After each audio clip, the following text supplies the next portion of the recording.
नमस्कार, prime time exclusive में आप सभी का स्वागत है। मैं हूं आपके साथ रोमिता तिवारी और आज सबसे पहले बात राजधानी दिल्ली की। ऑक्सीजन की किल्लत अब दिल्ली में सुधरने लगी है। हालांकि हालात अभी पूरी तरह से नहीं सुधरे हैं। कोरोना मरीजों का आंकड़ा भी दिल्ली में हाई है, लेकिन बावजूद इसके दिल्ली के कई इलाकों में लोग लॉकडाउन में भी अपनी ही जिंदगी जी रहे हैं। दिल्ली को एक बड़े खतरे की तरफ ये लोग ले जा रहे हैं। इसलिए हम कह रहे हैं, दिल्ली समझो सांस की कीमत।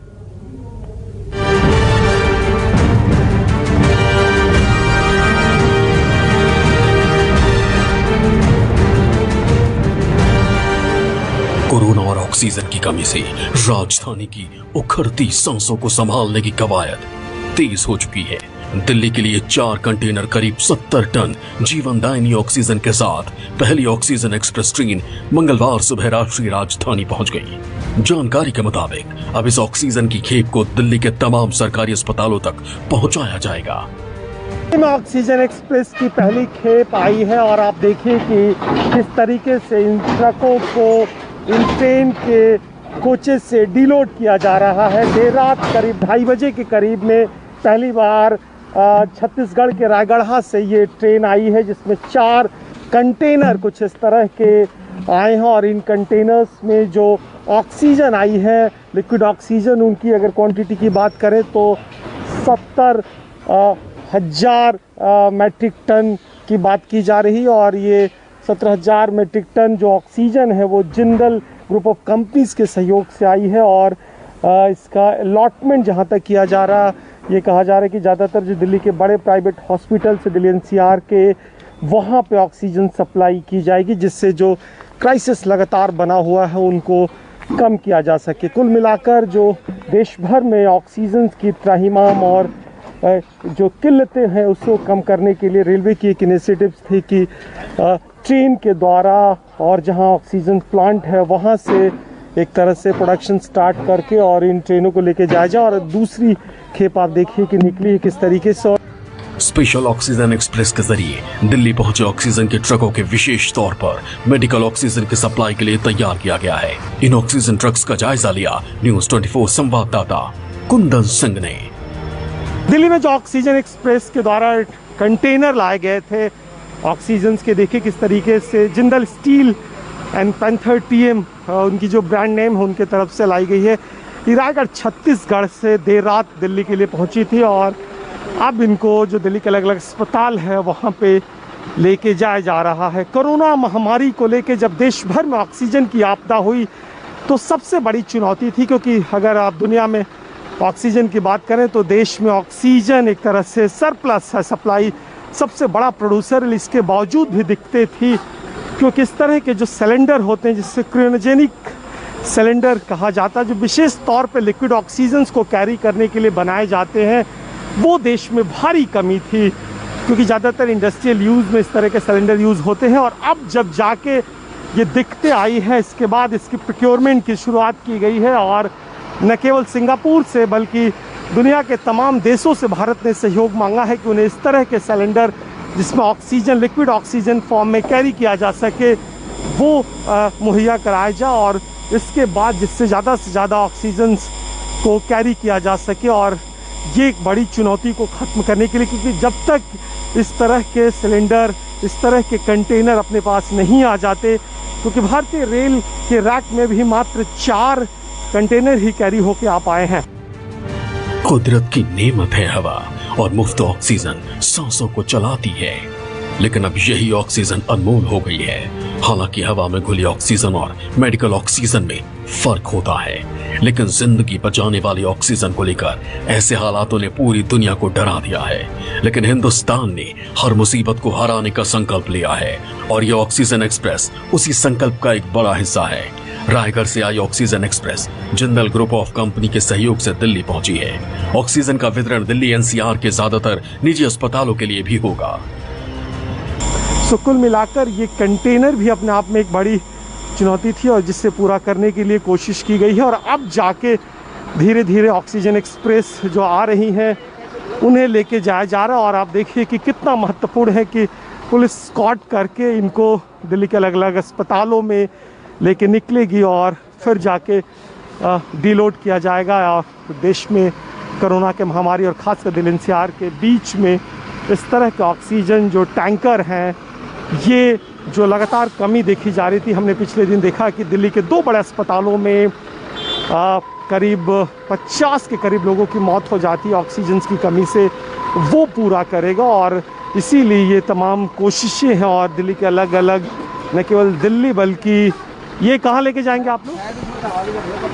Max hospital and BLK। Max या BLK। और बाकी के जो कंटेनर वो मुझे नहीं पता।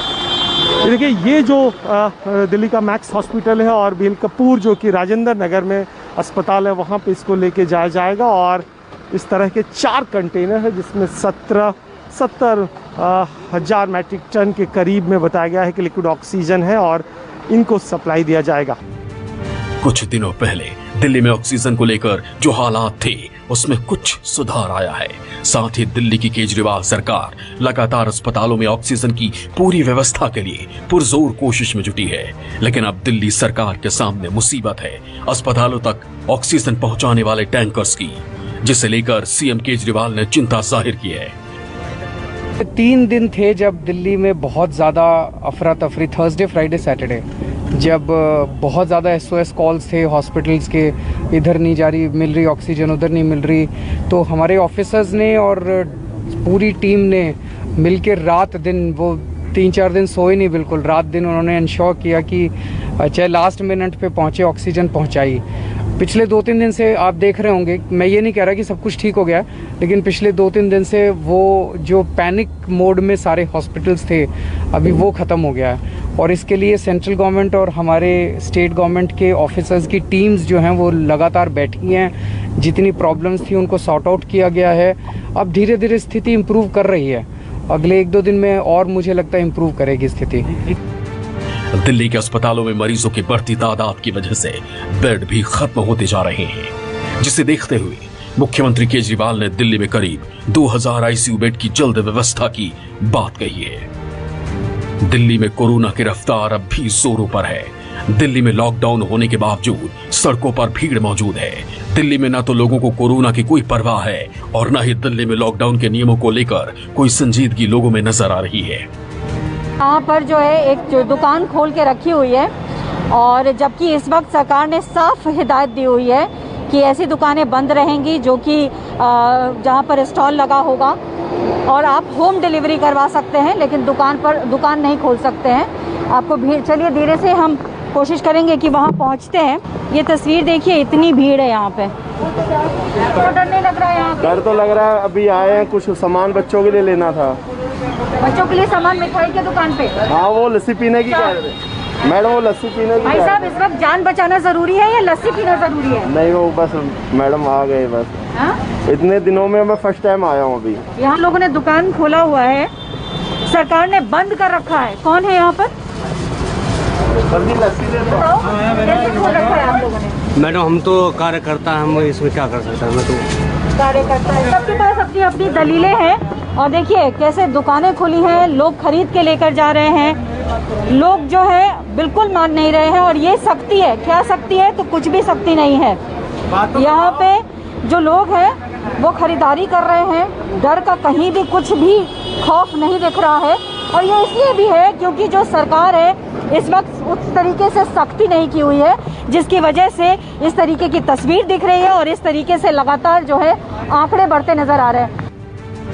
दिल्ली में लॉकडाउन के बावजूद नियमों के उल्लंघन और अस्पतालों में आपातकाल के लिए डॉक्टर भी सरकार की व्यवस्था और अधूरी तैयारियों को जिम्मेदार मानते हैं। संक्रमण दर जिस तरह से बढ़ रही है और पॉजिटिविटी रेट भी बढ़ रहा है, तो दोनों चीजें अभी बढ़ रही है और एक्टिव केसेस कभी कम हो रहे हैं, थोड़े कभी ज्यादा हो रहे हैं। मोर्टेलिटी रेट डेफिनेटली बढ़ ही रही है। पीक पर आना भी हम कह नहीं सकते, क्योंकि वो डिपेंड करता है कि आपकी लगातार 3 या 4 दिन तक आपके केसेस कम हो रहे हैं, डीप हो रहे हैं। तो अभी ये कहना मुश्किल है इस समय, अगर हम इस समय का डेटा देखें कि हम पीक पर आ चुके हैं या नहीं। थोड़ा समय इसमें और लगेगा। देश के साथ साथ दिल्ली कोरोना महामारी की भी कैपिटल बनी हुई है। दिल्ली के साथ साथ पूरे देश को अगर कोरोना से ये जंग जीतनी है तो सावधानी, सुरक्षा और संयम के साथ नियमों का पालन करना होगा, नहीं तो आने वाला वक्त और भी ज्यादा दर्द देगा। जिसे सहना शायद हिंदुस्तान के लिए आसान नहीं होगा। दिल्ली से पल्लवी झा और कुंदन सिंह के साथ ब्यूरो रिपोर्ट, न्यूज़ 24।